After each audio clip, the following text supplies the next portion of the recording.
All right. Hi, Leah. Great to be chatting with you. How's it going? I'm really good, thanks. Thanks for having me. Yeah. Okay. Well, could you please just introduce yourself and how did you end up in the Philippines working in the blockchain space? Of course. So, my name is Leah Callon-Butler, and I'm the director of a consulting company called Emphasis.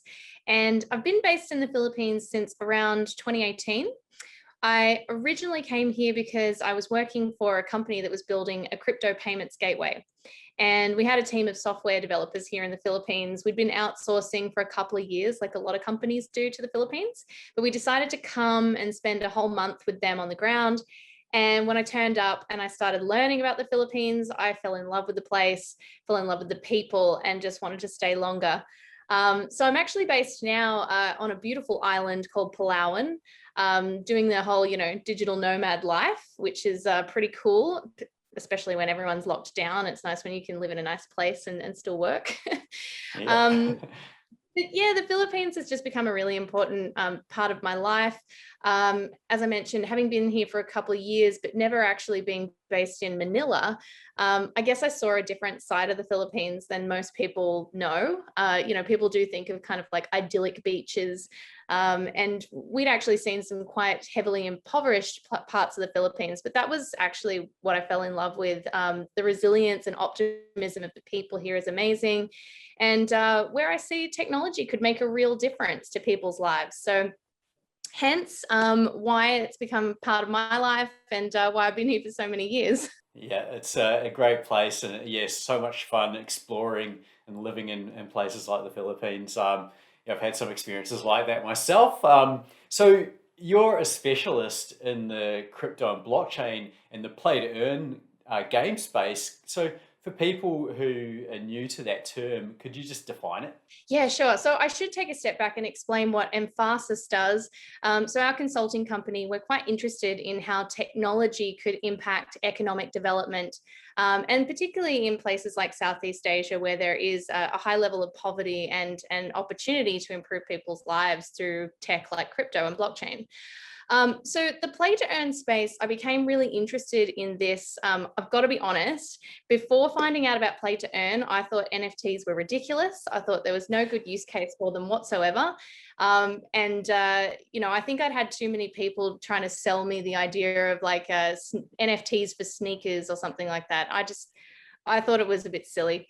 Kind of reminded me of like ICO hype of 2017 or something like that. Yeah. But I came across this incredible story in August last year amid the pandemic, when here in the Philippines, the situation was really, really bad. Everyone was locked down. Most people lost their, well, not most people, but a very, very high number of people lost their jobs. And these people didn't necessarily have savings to be able to kind of ride through the pandemic. So a lot of people were, sustaining themselves on rice in pretty horrific situations. But there was this thing that popped up in the rural Philippines in a community in a place called Nueva Ecija, where they had started playing this blockchain game to earn crypto.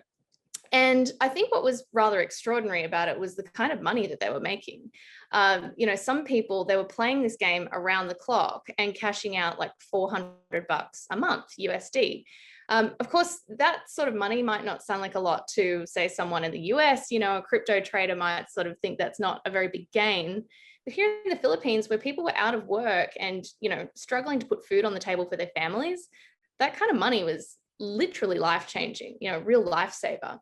And it was pretty exciting because they were able to do this all from home. As long as they had a smartphone and an internet connection, they could be earning money safely at home.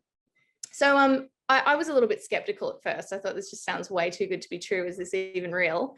But started to, kind of look into this and realize that, yes, it's very, very true. And the craze was spreading like wildfire across the Philippines.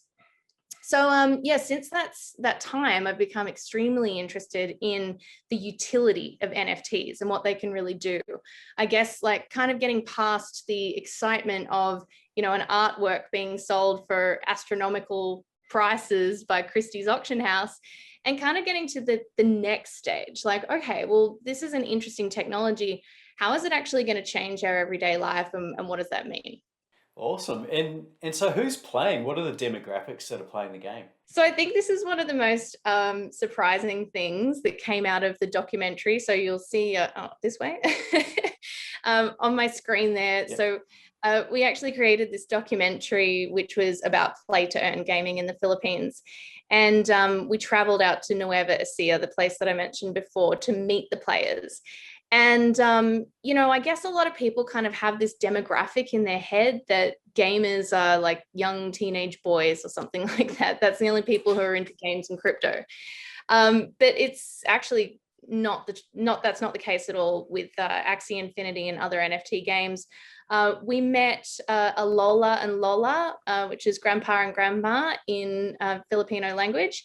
They're 75 and 65 years old, respectively, and they adore the game. They play all day. They actually told me that it was their only entertainment and companionship while they were locked down throughout the pandemic. They obviously didn't even leave the house for like 10 months because they were in the high risk category. So they became totally addicted to Axie and love it.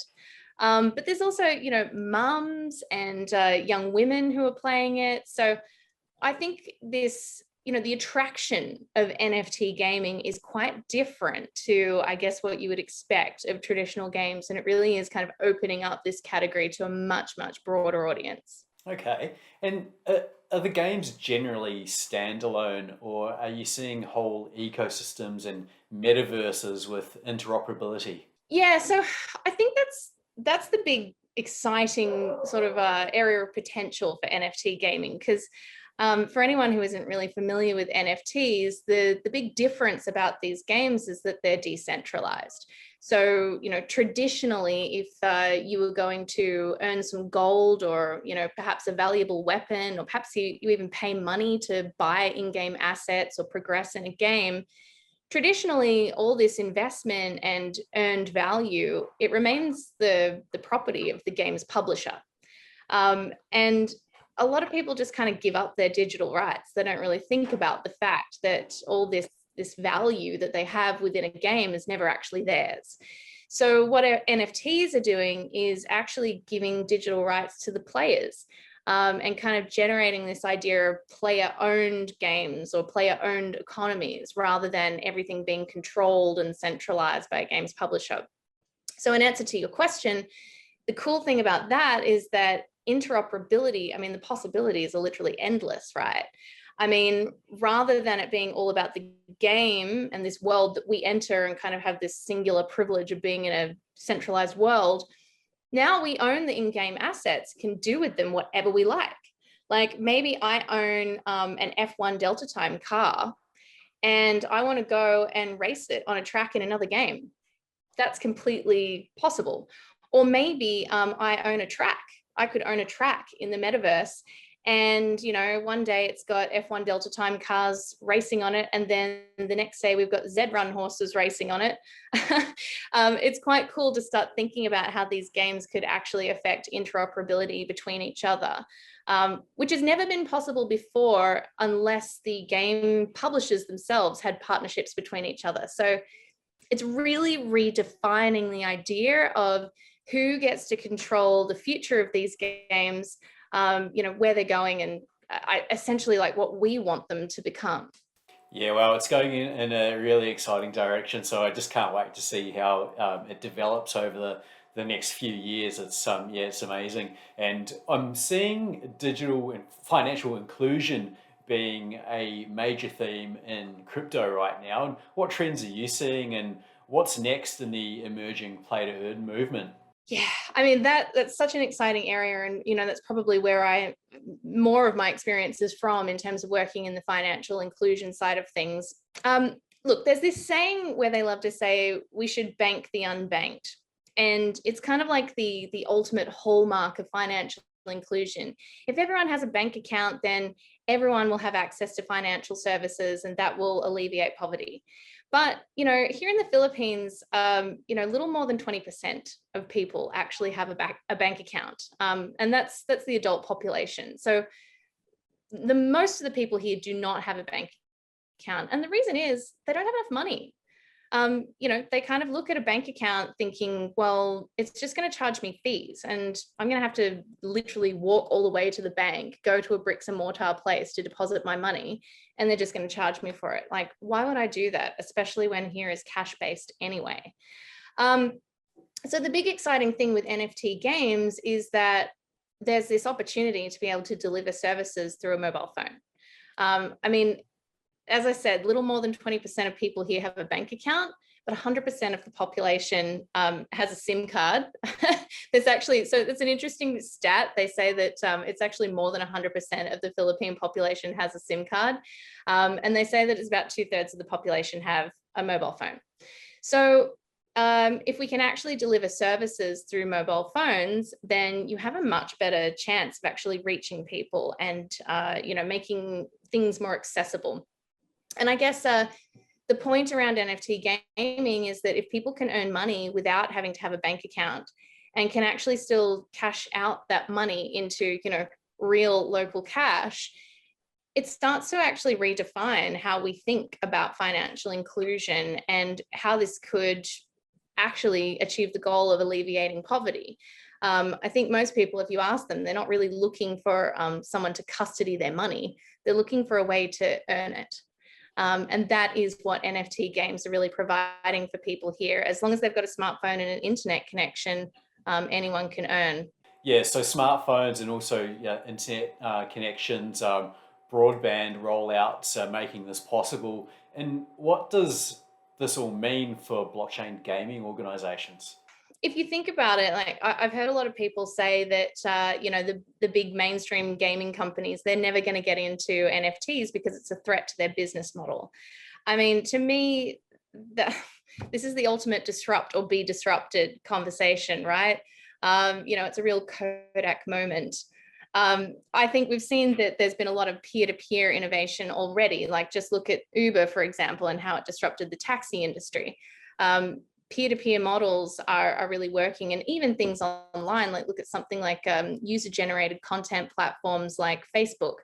The problem with that is that we've just kind of transferred ownership over to a new centralized provider of these platforms. So I think for blockchain gaming companies, they're actually seeing the opportunity in a completely different way, where if they can actually transfer ownership to the people who really bring, build, and maintain the value of their own community, that's actually something far bigger. So it is a totally different model, and I think some people will feel extremely threatened by it. But like I said, it's disrupt or be disrupted. Either you with it or get eaten up by it. Yeah, absolutely. So there's something like 40 million new internet users in Southeast Asia in 2020. So what does that mean for investors in play to earn companies? Again, I think any investors that are looking at the NFT space, they recognize the opportunity that I just mentioned before. But again, places like Southeast Asia and as well as Latin America, Brazil, Africa, people are looking at these regions because traditionally they are extremely difficult to access. They're underserved economies, or in many cases, completely unserved economies who are desperate for new products and services. But there's been a range of problems in terms of accessing the bottom of the pyramid, as it's known. It's the largest, if you think of the world's population as a pyramid, the bottom of the pyramid is the largest segment, but they're the most difficult to reach. And often, sometimes, the traditional idea was that because they didn't have much money, that they weren't a valuable segment. But with things like, you may have heard of M-Pesa in Africa, a wildly successful company that figured out how to deliver financial services through a mobile phone to the poorest of the poor. And, they solved a lot of these problems that were traditionally seen as insurmountable hurdles to be able to deliver services to the poor. So I think what we're seeing now is an evolution of that stage where if we can actually reach people with technology and through the internet, well, what other kind of services can we provide above and beyond just mobile payments? And obviously payments are very important, and things like M-Pesa have shown the success of products like that. But now we're looking at, well, how can we actually earn money? not just move it, but actually find ways for people to be able to change their economic status through participation in the digital economy. So for investors that are looking at this space, this is, I personally believe that in these kind of economies over the next few decades, this is where the majority of the world's growth will come from. And I think, I can't remember the actual stat off the top of my head, but Asia, I think within the next few decades is set to be the biggest economy in the world. So yeah, I think a lot of people are tapping into that and realizing that it's actually possible to reach these people now. Yeah. So, how about real estate ownership? It's beyond the means of so many people in developing nations and in developed nations for that matter. Will digital real estate provide an entry point for some of these people? And are you seeing any interest, and do people understand the opportunities as these markets develop? So, slight caveat to that question. I have actually seen people here in Southeast Asia who have been able to afford to buy, physical world or real world real estate with their in-game rewards that they've earned in NFT games. Yeah, so people have bought blocks of land. There was a 22-year-old that bought 2 houses here in the Philippines.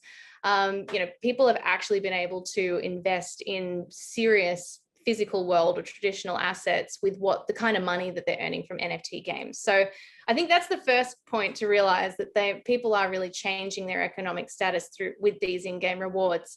But buying virtual land, yeah, absolutely. There's huge opportunity in that. And I think particularly through things like fractionalization of NFTs. So you don't have to buy the whole thing. You could actually just own a slice of an NFT.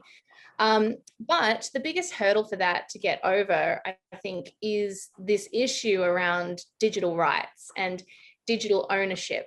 I was just talking to a friend the other day and she was like, why would I spend so much money on virtual land? Because the internet is infinite. So there's no value if I can just always create more and more and more land. So there's this perception that digital items are not as valuable as real world items because they're not scarce. They're infinite, they're replicable, they're not authentic in any way.